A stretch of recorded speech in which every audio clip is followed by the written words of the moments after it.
We had to threaten a lawsuit, Jesse. And by the way, we're still entertaining it. We're talking to some of the best lawyers out there that are experts in this. And as you know, these things can be very complicated. There's a lot of facts and circumstances around it. I put the young people at the conference in the same category as the protesters outside. And I don't like it when people make assumptions about me. And it's not any better when I make assumptions about other people, which I did. So, my bad. I'm sorry. If you average out the View hosts, among the dumbest people on television. Sonny's dumb. Certainly not the brightest person. And what she just said just doesn't make any sense. It's just like so silly to say. It's not a well thought out. So it looks like Joe Rogan just jumped into the drama. And boom, things went wild instantly. It all started when the hosts of The View, known for speaking their minds, took aim at the wrong crowd.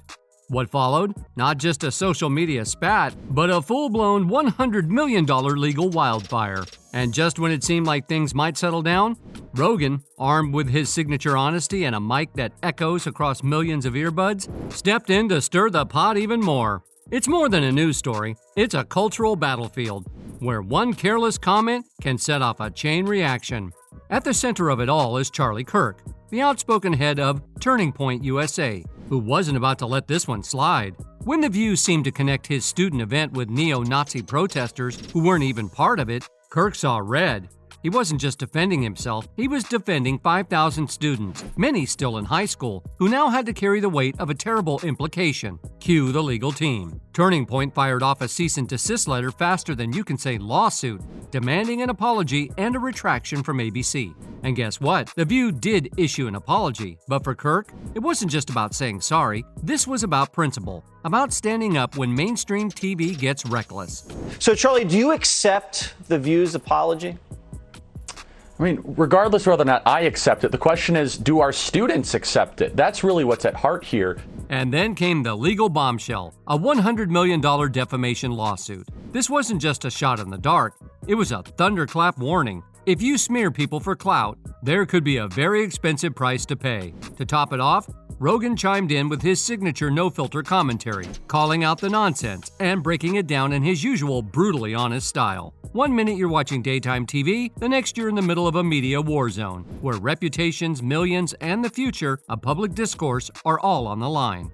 So what exactly did he say? Well, let's dive in. But first, let's talk about who Charlie Kirk is, and why his name just lit up the headlines like a 4th of July firework. Charlie Kirk isn't just some guy with a microphone.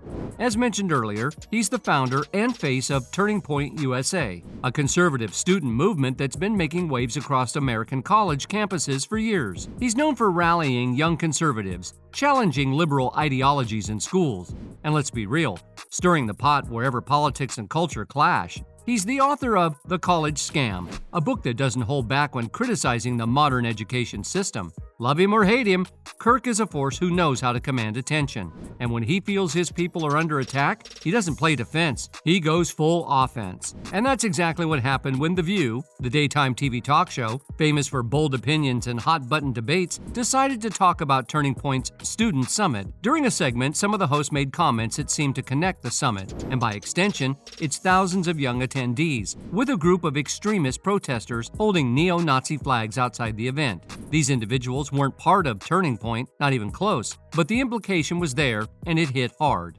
This Turning Point conference, neo-Nazis were in the front of out there in front of the conference with anti-Semitic slurs and, the Nazi swastika. I think it's important that every single person that attended that Turning Point, every Republican speak up against the swastikas, against the Nazi flags that were waved. You let them in. President, open your You let them in and you knew what they were. Right. So you are complicit.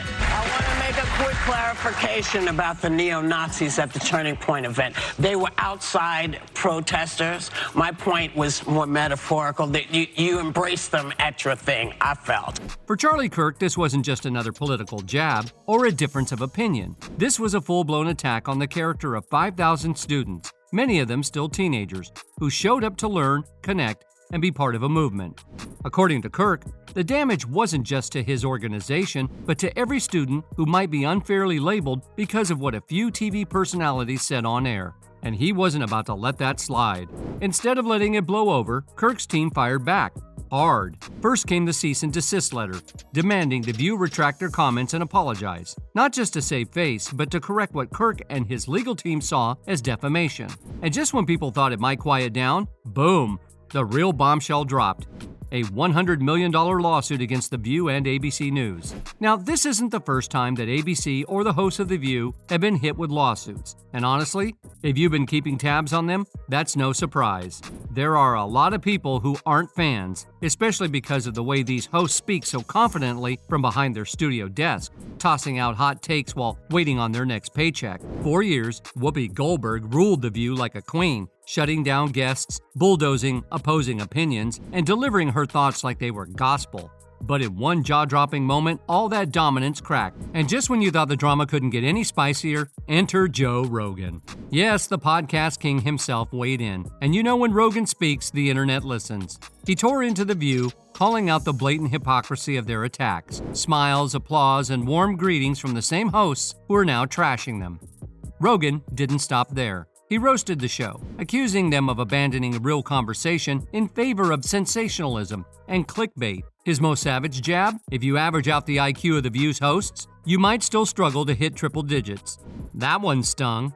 Fans flooded social media with clips and reactions, turning Rogan's takedown into a viral call-out against what they see as The View's performative outrage and double standards.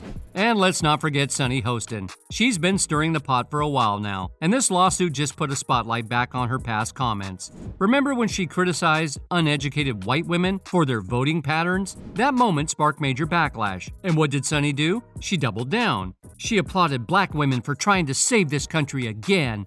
Now, if you thought Sunny Hostin was done stirring the pot after her fiery comments, Pennsylvania Senator John Fetterman. That's right, the same guy who survived a stroke, won a Senate seat, and proudly wears hoodies in the Capitol. But apparently what Fetterman wore wasn't the issue. Where he went.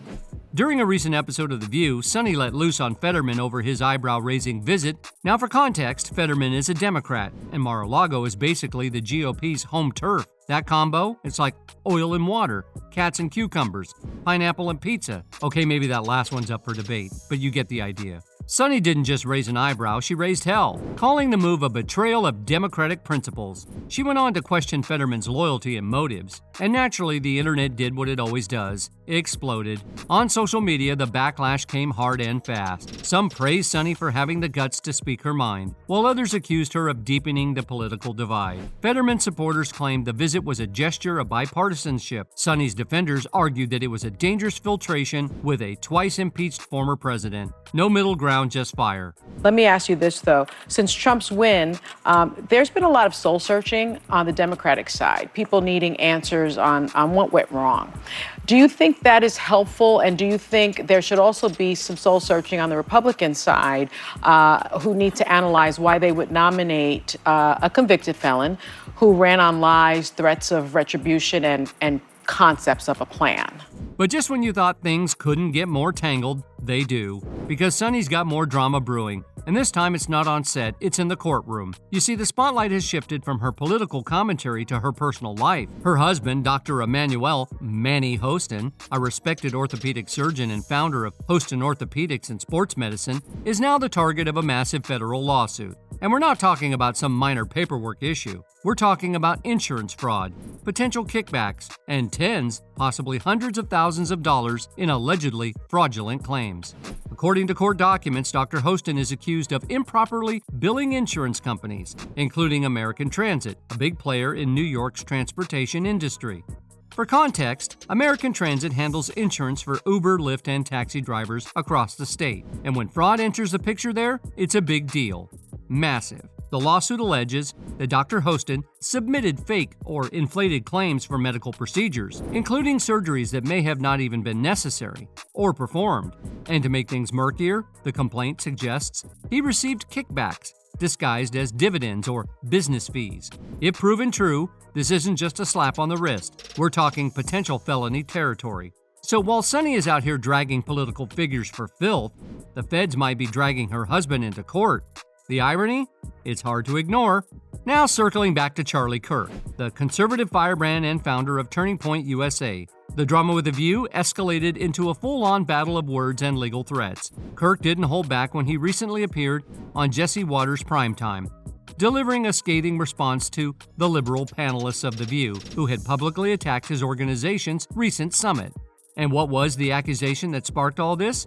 Brace yourself. The View linked Kirk's event, a gathering of thousands of conservative high school and college students, to neo-Nazi demonstrators. Yes, that's right. The panelists on The View insinuated that the thousands of young people who came to hear conservative speakers were somehow connected to extremist hate groups. Needless to say, that didn't sit well with Turning Point USA or with Kirk himself. On Jesse Watters' Primetime, Kirk explained just how far The View went in their attack. He said, "They went after our 5,000 students at our event there, high school and college kids. And look, I get attacked all the time. People say false things about me. I'm a public figure. I understand that's part of the game. But when you drag 16 and 17-year-olds into the mud, people who traveled from all over the country to attend a political summit, and then have to live with that shadow over their heads forever because a major network like ABC suggested that they're linked to neo-Nazis, that's unacceptable."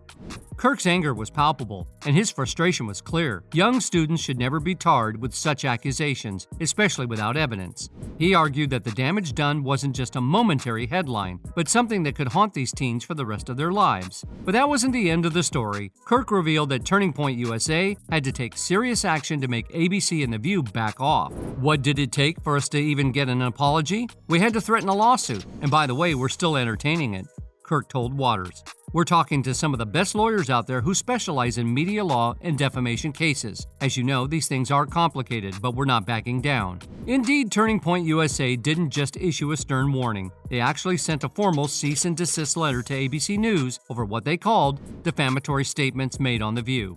The legal move was a clear message. The conservative group won't tolerate what they see as reckless and damaging attacks on their reputation or the reputation of their young supporters.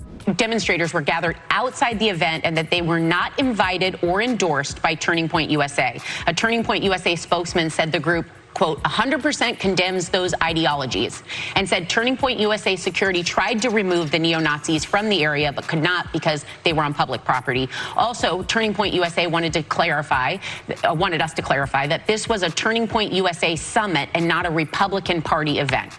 So we apologize for anything we said that may have been unclear on these points. The cease and desist letter accused The View of spreading false and harmful allegations that threatened to ruin the personal and professional lives of these students. It demanded a public retraction and apology, something that, at the time of Kirk's interview, was only reluctantly delivered and under pressure. But this saga wasn't just a courtroom drama or a clash between conservative and liberal media. It also drew the attention of one of the biggest voices in podcasting today, Joe Rogan. Rogan, who's known for calling out mainstream media and shaking up conventional narratives, jumped into the fray with a brutally honest assessment of The View and their ongoing controversies. Joe Rogan bluntly stated that The View deserved every bit of hate they got. Why? Because in his eyes, the show had turned into a platform that sacrificed fair and honest discourse for outrage clicks and partisan attacks. Rogan argued that the hosts of The View didn't just express opinions, they weaponized their platform to attack political opponents. And as for viewers, well, it's a reminder that in today's culture wars, the battlefield isn't just in Washington or on social media. It's on every screen, every morning, every afternoon, and every evening, wherever people tune in to hear the latest hot takes, the sharpest debates, and sometimes the most explosive controversies. So will The View learn from this? Will they tone down their rhetoric or double down on the drama? And how far will Turning Point USA push their lawsuit? Only time will tell. But one thing's for sure, the war of words between media giants, political activists, and public figures isn't slowing down anytime soon. And the rest of us, we're just along for the wild ride.